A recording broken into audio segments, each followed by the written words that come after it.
नमस्कार शेतकरी मित्रांनो, रॉयल शेतकरी या यूट्यूब चॅनलमध्ये आपलं सर्वांचं स्वागत. कांदा उत्पादक शेतकऱ्यांसाठी मोठी आनंदाची बातमी.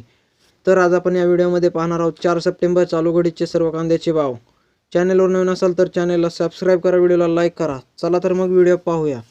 कांद्याचा बफर स्टॉक बाजारात आणण्याच्या हालचाली. नाफेडने खरेदी केलेला कांदा विक्री लागलीच नको. नाफेडने खरेदी केलेला कांदा सप्टेंबर महिन्यात बाजारात विक्रीस आणण्याच्या हालचाली सुरू आहेत. त्यामुळे भाव कोसळतील आणि नंतर गरजेच्या वेळी कांदा शिल्लक राहणार नाही, असा इशारा स्वतंत्र भारत पक्षाचे राष्ट्रीय अध्यक्ष अनिल घनवट यांनी दिला आहे. त्यांनी या संदर्भात ग्राहक व्यवहार मंत्रालयात पत्र पाठवून बफर स्टॉकमधील कांदा विक्रीची घाई करू नये अशी मागणी केली आहे. केंद्र शासनाने मूल्य स्थिरीकरण योजनेअंतर्गत 3 लाख टन कांदा नाफेड व NCCF मार्फत खरेदी केला आहे. उद्देश असा की दर घसरले असता शेतकऱ्यांना आधार मिळावा आणि तुटवड्याच्या काळात ग्राहकांना कमी दरात कांदा उपलब्ध व्हावा. मात्र यंदाची खरेदी वादग्रस्त ठरली आहे. खरेदी केंद्रावर अनियमितता, कागदपत्रांची कमतरता, साठवणुकीची अपुरी व्यवस्था, CCTVचा अभाव आणि निकृष्ट दर्जाचा कांदा याबाबत तक्रारी झाल्या आहेत. तपासणीत दाखवलेल्या स्टॉक आणि प्रत्यक्ष साठ्यात फरक आढळल्याचेही समजते. सध्या कांद्याचा पुरवठा आणि दर सामान्य आहे, तरीही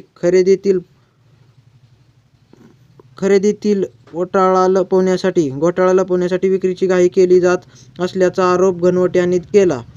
या प्रक्रियेत शेतकऱ्यांचा तोटा होतो, ग्राहकांनाही लाभ मिळत नाही आणि करदात्यांचा पैसा भ्रष्टाचाराकडे जातो. त्यामुळे खरेदी प्रक्रिया पारदर्शक करण्यासाठी दोषींवर कठोर कारवाई करावी अशी मागणी त्यांनी केली आहे. कांद्याचे दर कोसळणार. आताच कांदा बाजारात सोडला तर आधीच कमी असलेला कांद्याचा दर आणखी कोसळण्याची शक्यता आहे.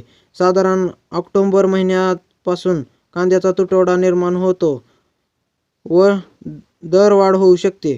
आता साठवलेला कांदा विकला तर तेजीच्या वेळेस पुरवठा करण्यासाठी कांदा शिल्लक राहणार नाही. याचा